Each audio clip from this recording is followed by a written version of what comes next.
At 21, Flora Higgins was sleeping in a freezing 1998 Honda Civic, praying the engine wouldn't die.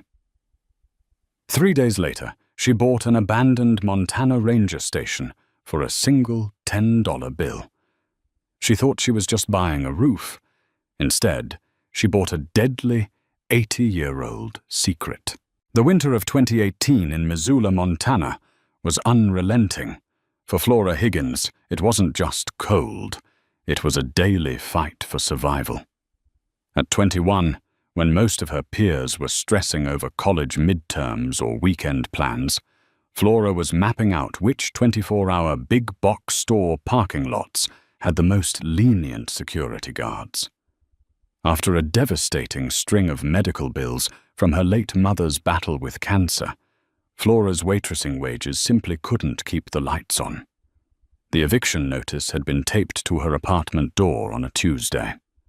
By Friday, everything she owned was crammed into the back seat of her sputtering Honda Civic. She was exhausted, hungry, and running out of time. The Civic's heater had given out 2 days prior, and with nighttime temperatures plummeting to single digits, Flora knew she couldn't survive another week in the car. She needed a miracle. What she got instead was a crumpled local newspaper left behind on a diner counter. Flora had been nursing a single cup of black coffee for 3 hours at a greasy spoon off Interstate 90 when her eyes fell upon the legal notices section. Ravalli County Delinquent Tax Land Auction. Most of the properties were vast tracts of ranch land, starting in the hundreds of thousands, or foreclosed homes with starting bids of 50 grand. But right at the bottom, practically hidden in the fine print, was an anomaly. Property ID 409-B, former U.S. Forest Service outpost, decommissioned 1974. Structure condemned. 0.5 acres. Minimum bid. Outstanding processing fee. $10. $10. It was a joke. It had to be a typo. But Flora had exactly $14 in her checking account, and nothing left to lose. The next morning, she walked into the Ravalli County Courthouse. The auction room was mostly filled with wealthy developers in Patagonia vests and local ranchers in Stetson hats. Flora, shivering in a threadbare thrift store coat, sat in the very back row. The auctioneer, a tired-looking man named Thomas Abernathy, droned through the high-ticket items. Millions of dollars exchanged hands. Flora's heart pounded in her throat as the list dwindled. Finally, Abernathy cleared his throat. Moving on to Lot 42, Property ID 409-B. The old Bitterroot Ranger Station up near Trapper Peak. The county inherited this after a zoning dispute in the late 80s. The structure is officially condemned. No running water, no grid connection. We are opening the bidding at $10 just to cover the paperwork. Do I have $10? Silence hung in the room. A few developers chuckled. Nobody wanted a half-acre of useless off-grid rock with a rotting cabin on it. It would cost more to demolish the structure than the land was worth. $10? Abernathy repeated, looking at his watch. Going once? Flora's hand shot up. It trembled, but she held it high. Abernathy blinked, adjusting his glasses. I have a bid for $10 in the back. Do I hear 15? The room didn't even turn to look at her. They were already packing their briefcases. Going twice. Sold. For $10. When Flora signed the deed an hour later, the county clerk gave her a look of profound pity. You know that place has been abandoned for 50 years, right, honey? The roof is probably caved in. The snow up there will swallow a car whole. Be careful. Flora didn't care. As she held the stamped piece of paper, a heavy, unexplainable warmth spread through her chest. It wasn't an apartment. It wasn't safe. But it was hers. The drive up to the station took 3 agonizing hours. The paved road eventually gave way to gravel, and the gravel gave way to a rutted dirt logging trail that the Honda Civic protested against with every bump. The towering ponderosa pines of the Bitterroot National Forest closed in around her, filtering the pale winter sun into a gloomy twilight. When she finally pulled the car into a snow-drifted clearing, Flora killed the engine and stared through the frosted windshield. The ranger station was a terrifying sight. It was a squat, heavy, timber-framed cabin, built into the side of a rocky hill. The windows had been boarded up decades ago, the wood now grey and splintering. Half of the front porch had collapsed under the weight of countless winters. But the main roof, reinforced with thick steel corrugated sheets, was miraculously still intact. Flora stepped out into the biting cold. The silence of the mountain was absolute, broken only by the crunch of her boots in the snow. She walked up to the heavy oak front door. There was no lock, just a rusted latch. She pushed it open, wincing as the hinges let out a bone-chilling shriek. Inside, it was pitch black. Flora clicked on her heavy-duty flashlight. The beam cut through thick, dancing dust motes. The main room was surprisingly dry. There was a massive stone fireplace dominating one wall, a rusted iron cot in the corner, and decades of scattered debris, old tin cans, rotting field manuals, and animal nests. It smelled of pine needles, dry rot, and something else. Something metallic and sharp. Flora spent the next 2 hours securing the perimeter.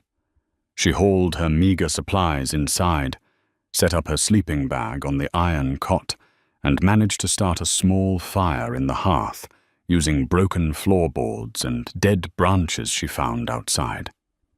As the flames flickered, casting long, dancing shadows against the log walls, Flora finally felt a brief moment of peace.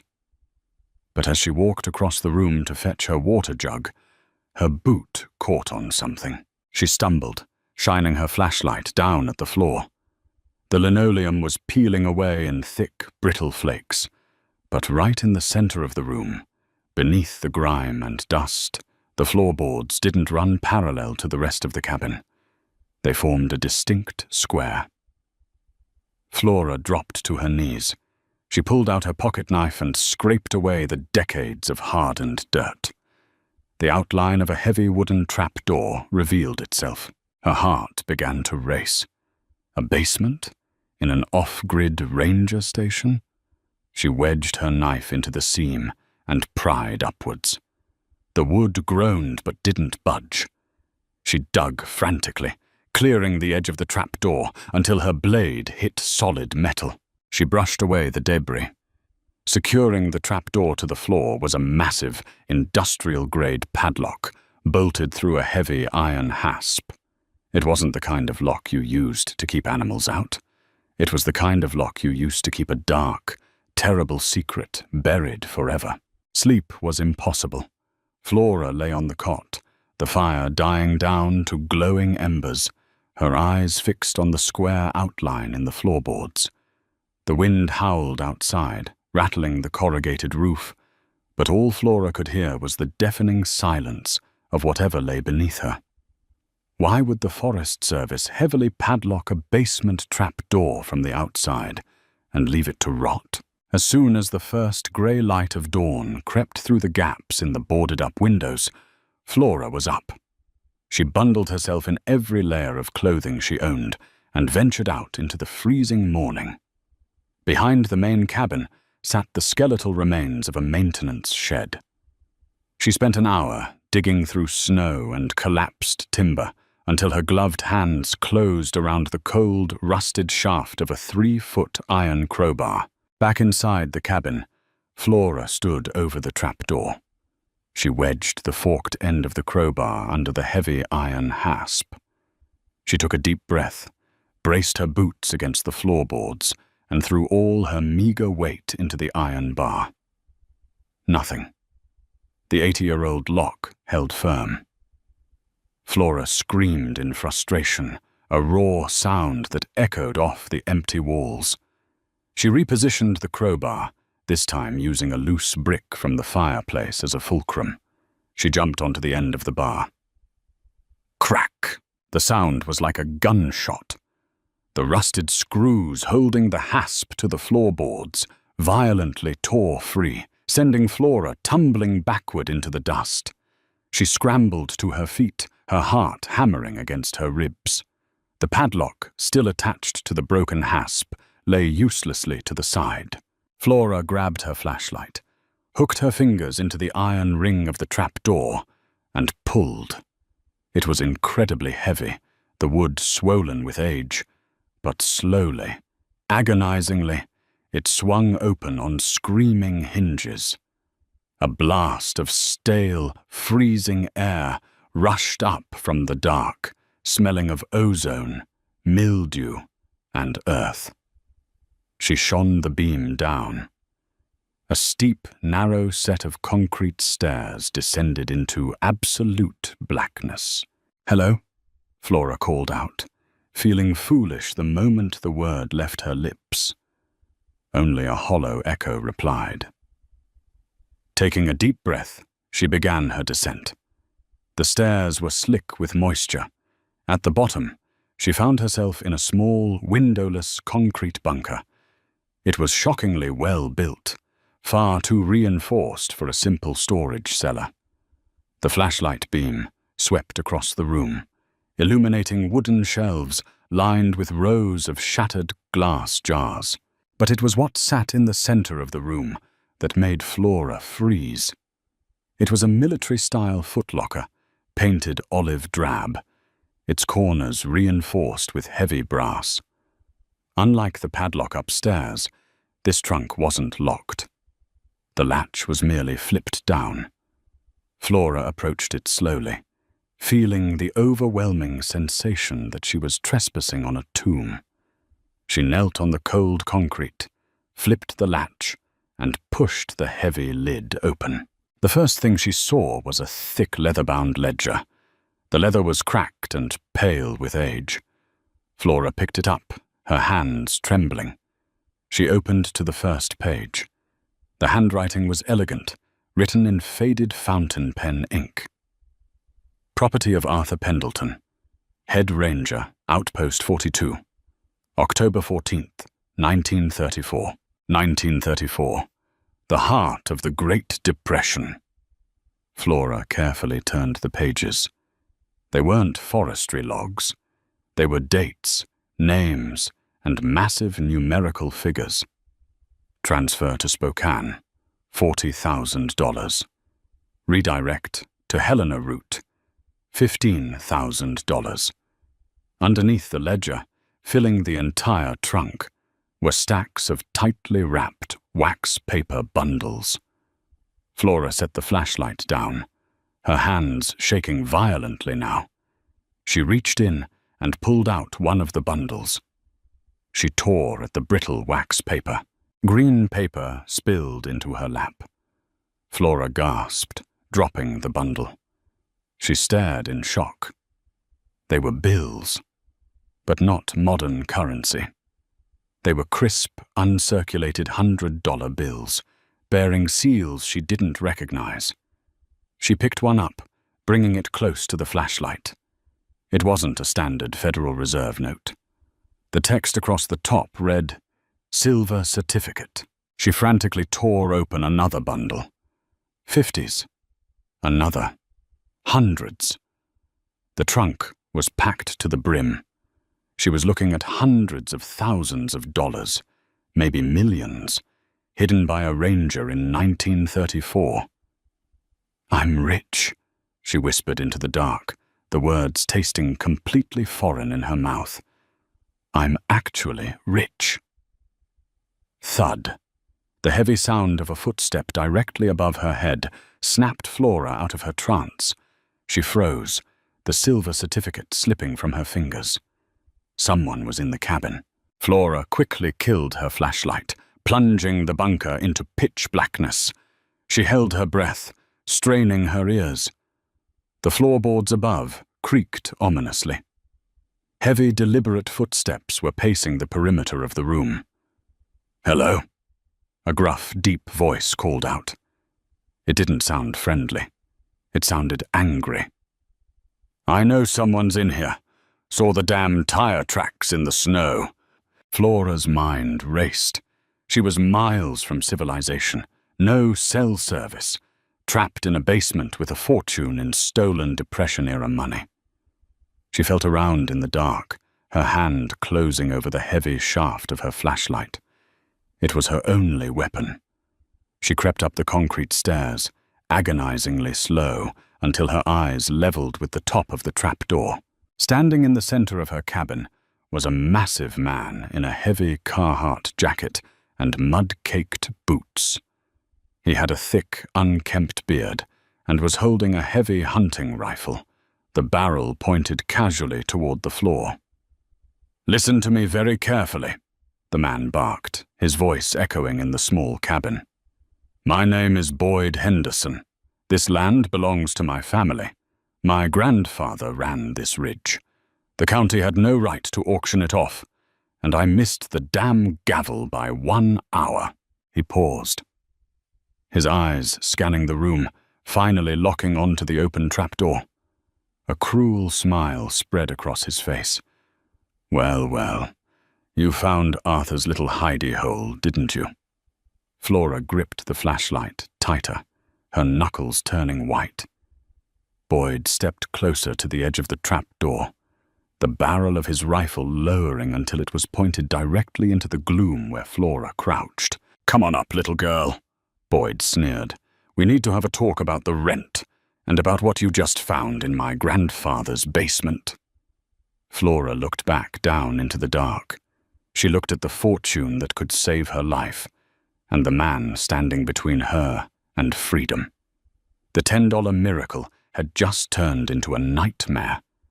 And Flora Higgins, a girl who had lost everything, realized she was going to have to fight like hell to keep her life. Flora crouched on the freezing concrete steps, the heavy beam of her tactical flashlight switched off, plunging the narrow stairwell into absolute blackness. Above her, Boyd Henderson's heavy boots groaned against the rotting floorboards. The metallic clack-clack of a round being chambered into his hunting rifle echoed through the small cabin like a thunderclap. "I know you can hear me," Boyd said, his voice dropping into a dangerous, gravelly register. "My grandfather, Arthur Pendleton, was a smart man. He built this station. He dug that bunker with his own 2 hands. And he didn't die penniless in a nursing home just so some homeless kid from Missoula could walk away with his legacy. Bring the trunk up." Flora's mind was moving at 1,000,000 miles an hour. In her left coat pocket, she still had the leather-bound ledger. In her right pocket were 2 tightly wrapped bundles of 1934 silver certificates, maybe $20,000 in total, but the trunk at the bottom of the stairs held a fortune.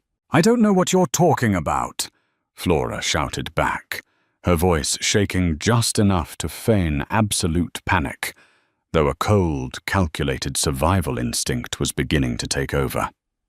"There's nothing down here but broken glass and dirt. The padlock was already broken when I got here." Boyd let out a dry, humorless laugh. "You're a bad liar. I saw the broken hasp. I saw your crowbar. Now, I'm not going to ask you again.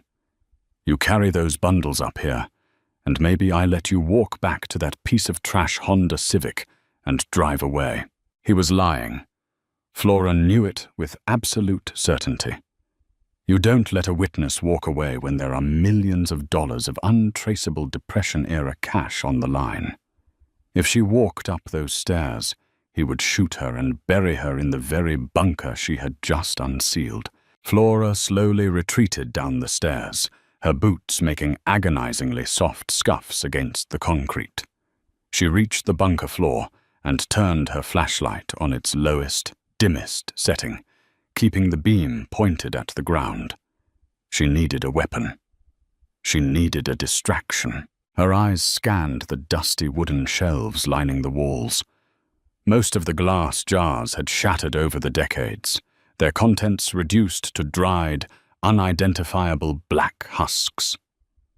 But on the bottom shelf, sitting in a pool of dried wax, were 3 large, intact mason jars filled with a clear, yellowish liquid. Flora unscrewed the rusted lid of one.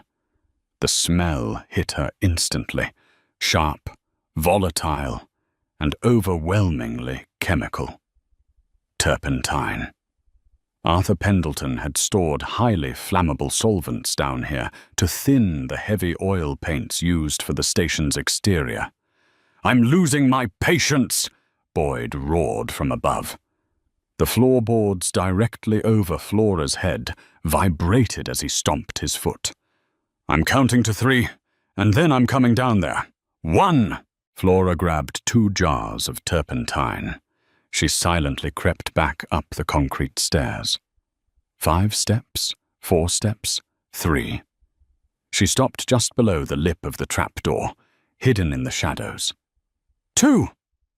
Flora's thumb hovered over the power button of her heavy-duty flashlight. It was a high-end 1,000-lumen tactical model she had bought for living in her car, equipped with a blinding strobe function designed to disorient attackers. 3. Have it your way, little girl. Boyd's silhouette appeared in the opening of the trap door, blocking out the dim daylight of the cabin. He began to descend, his rifle leading the way. Flora didn't hesitate.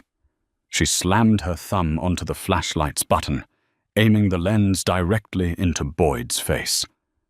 A searing, rapid-fire burst of pure white light exploded in the stairwell.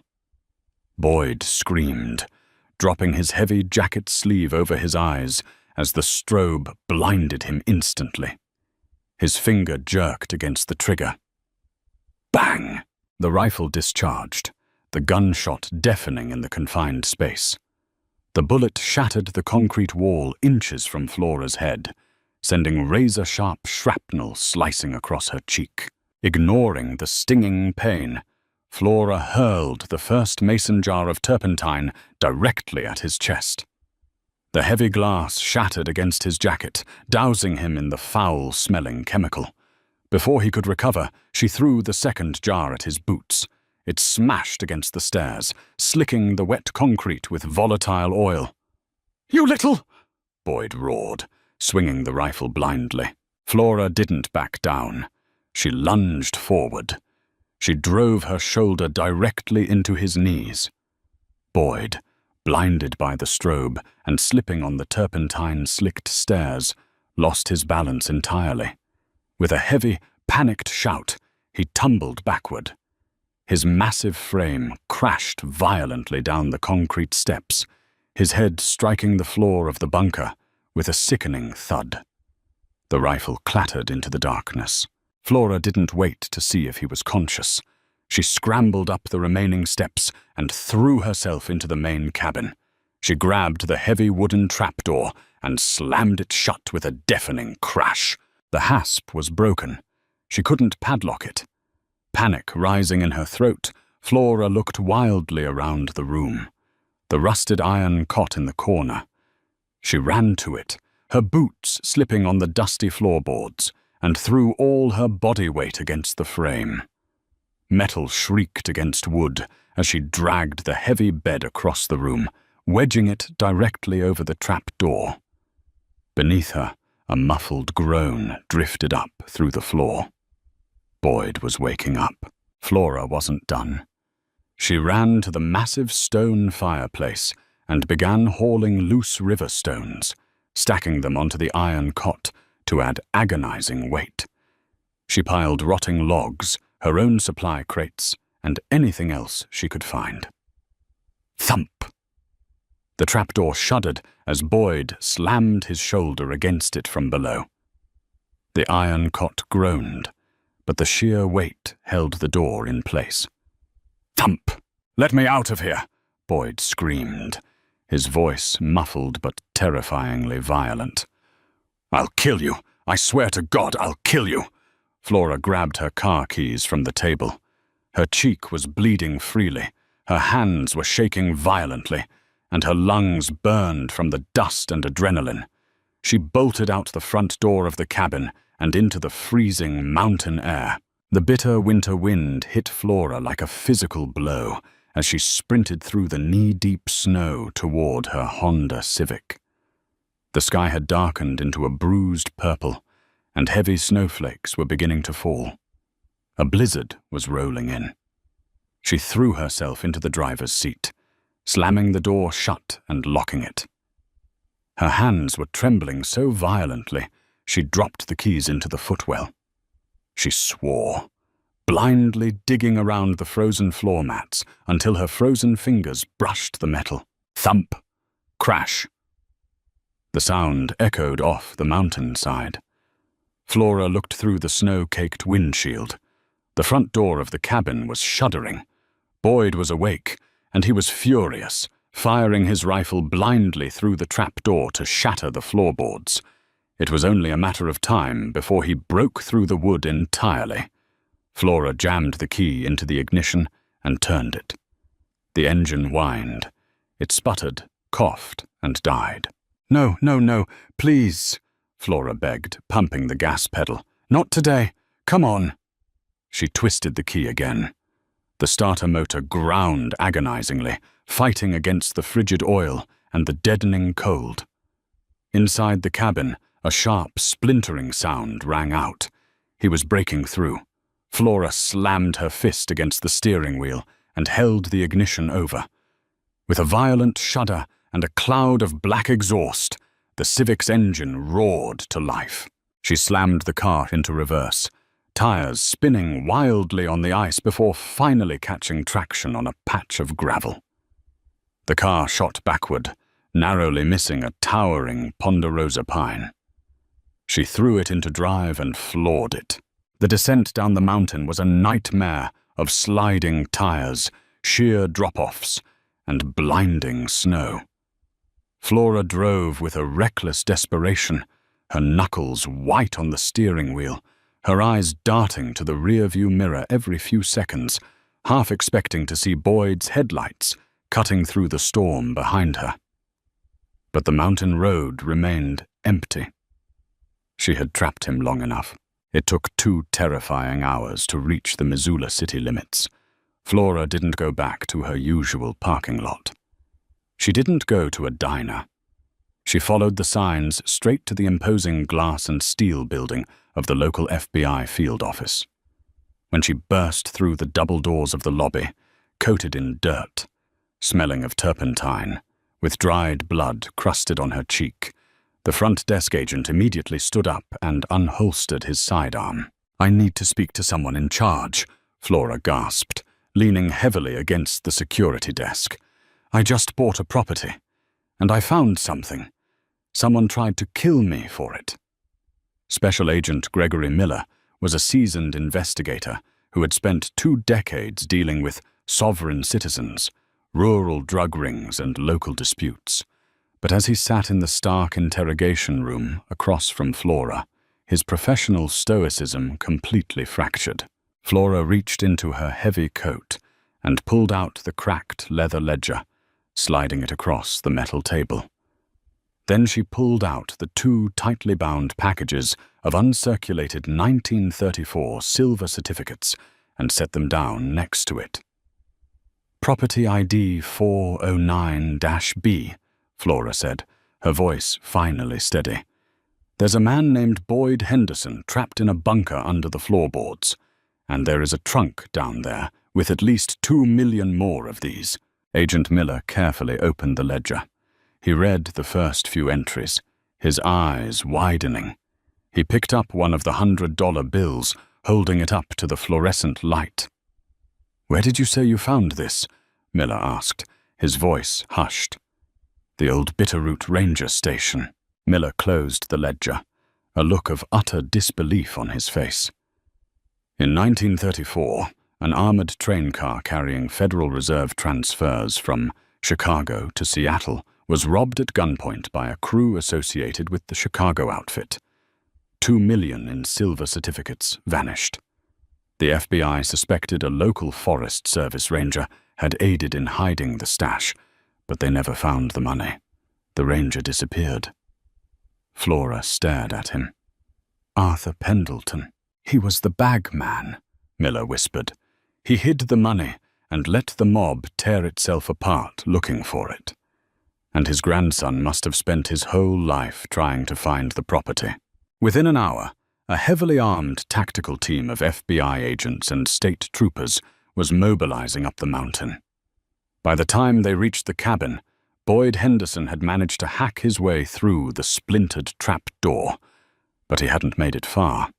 Half blinded by the strobe and freezing in his turpentine-soaked clothes, he was arrested walking down the logging road, the antique rifle slung over his shoulder.